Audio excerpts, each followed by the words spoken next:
One of the most exciting things about the Chicago Bears, outside of Caleb Williams, are the young receivers that we have and the receiving core that Ryan Post has built to put around him. And today we're going to actually give one of them a grade. Ironically, Steve Smith just did a video on him, so we might as well just use that same metric and see if we agree or disagree. Let's get into it, man. If you're new to the channel, it's your boy P Kid, co-host of the Windy City Breeze. A lot of you all have already started to, but remember, we are trying to get to 100K before the Super Bowl. We know it's possible with your support, so please like, share, subscribe, leave a 5-star review. You know what to do. Let's get into Luther Burton real quick. So Steve Smith actually had a really glowing review. Actually, I was really shocked. I wasn't shocked because Luther Burton earned it. He did put out good tape. Now, there are some miscommunications, things of that nature. He is still learning to be a pro. However, for his rookie report card, Steve Smith gave him 5 categories. This is just how he ranks wide receivers. Route running, role acceptance, big dog, meaning superstar, basically. His superstar potential, the transition from college to NFL, and his overall potential. Now, I personally agreed with all of his points on this one because, one, when you really dive into it, Luther Burton for many games was that safety net in some regard. Now, we know we have Colston Lovely and things of that nature, but when it came to him really showing up and showing out, even the things that don't show up on the stat sheet, Luther Burton's name can be mentioned quite a lot. And so let's just break it down bit by bit. Route running being the first topic. Steve Smith gave him a B. I'm going to agree. Now, we can all hyper focus on the few routes that went wrong. All right, maybe more than a few. But when you look at it overall, again, rookie, new system, making that transition from college. I know that's a talking point later. He did really well. And mind you, Ben Johnson's system is complex. They dumb it down for Caleb a little bit early on, but he definitely opened that playbook up later. And that also means that playbook opened up for those wide receivers. Those routes have to be ran, particularly they have to understand those different concepts.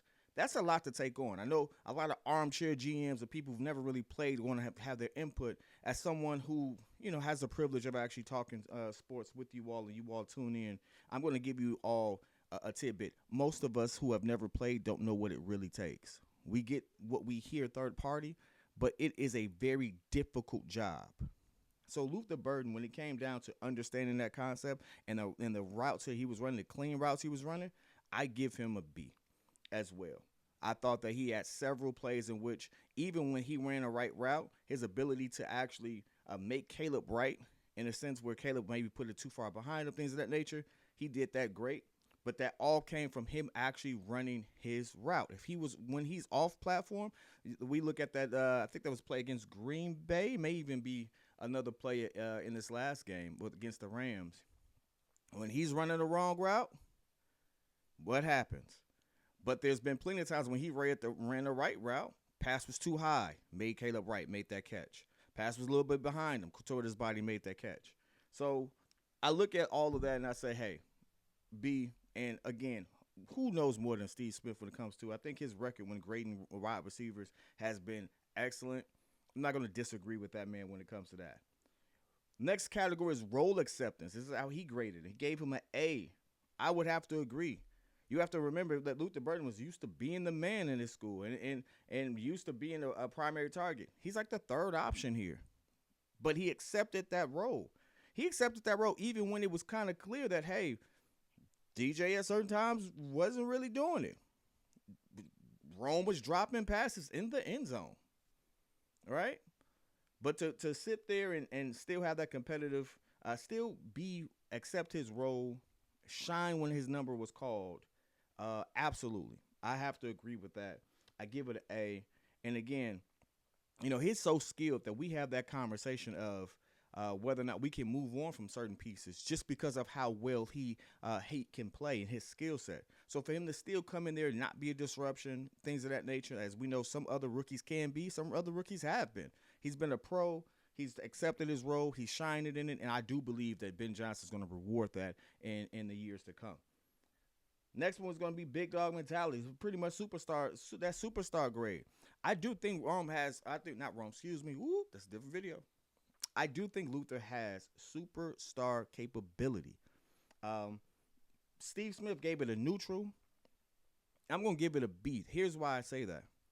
He made some big catches in big moments. And it was moments where, especially early in the season, his number one called a lot, but when it was called, oh, he made them catches. I have to say, I feel like given the opportunity, he can do and he can produce like DJ Moore produces. Now, I'm not saying that to say get rid of DJ and stuff like that. I know that's a trending topic as of late. I'm just saying that he's skilled and that is someone could I feel like would be a comparison. I think DJ Moore is a little bigger though. But I mean, again, we're talking, we'll give him a couple years, see how he feels out. But I do think he can be a number one receiver on somebody's team. You look around the league. Hey, listen, he could be a number one on Green Bay any day. that's how much I don't think Matthew Golden is great. But still, all in all, I think he has a potential. But because of his role on the team, you don't get that many opportunities to see that in that light. He's not going to get more opportunities than Rome to be that number one and show you those big game plays. He's not going to get more opportunity than the ultimate safety net on this team, which in my opinion is Colston Loveland, who is a phenom at the tight end position. But again, by him accepting his role, running those routes well, you still have glimpses of what can be. And I do think if he was given an opportunity, whether it be here or anywhere else, he could be a star. I think he could be a big dog in this league. I absolutely do. I would give that a B. I know he was neutral, but I would give that a B. Fourth subheading, fourth topic, or fourth grading point, however you want to say it, transition to the league. Transition from college to the NFL. I am learning more about the college game. I stopped watching college just because a lot of those players who are studs in college don't always translate to the NFL. And the college game no longer prepares kids for the NFL like they used to. I think that's a disservice to them. I think that's a disservice to the organizations. Now, the coaching development is going to be at an all-time high for those kids. But, I mean, I think that's one of those old man things that I keep hearing about. And I'm just like, well, if the programs aren't the same, whatever, right? You get it. But Luther Burton, as far as his transition, I think is a B as well. That's what Steve Smith graded him, mainly because, again, he seems to be professional, not a disruption in the locker room. He's not pulling a Keon Coleman who – yeah, I know Keon Coleman is getting a lot of hate or people are coming to his defense now, but Keon Coleman put himself in those situations. Keon Coleman woke up late. Keon Coleman wasn't showing up to practices and stuff like that. Luther could have been one of those individuals. He was not and has not been. So he's been a pro. He's gone about his business the right way, and that's all you can really want from a young man. Wants to learn, gets hungry, wants to really take advantage of his opportunity. There's some other people around the league we hear stories about that it was a little rough, or it has been a little rough for him. We ain't had that out of Luther. So his transition has been great. I could even give him an A, honestly, because, again, you lean on the fact that even in some moments where his accepting of his role and things of that nature, I think that's a big thing. So let's move on to the last one, his overall potential. Steve Smith gave him a B. I don't disagree with that. I think it's, six in one hand, half a dozen in the other. Like, I give him a B. You really don't know what his true potential is until he starts getting those number one targets or getting more targets. But all I can say is based off what he's shown us, based off of everything we've seen, there's no reason to feel like he doesn't have – like the sky's the limit for this guy. And honestly, I think he's in the right system to be able to utilize that, to be able to see that come true, because Ben Johnson is known, or his scheme is known, to put multiple people in position to have an impact. So I'm looking forward to seeing what he does for the rest of his career and the rest of the time he has in Chicago. I think he's going to be one of those fixtures when we finally get back to the Super Bowl and actually win. God, is that you shining on me? Is that you approving of my grade? Thank you, God. Just joking. Anyway, overall, Steve Smith gave him a B+.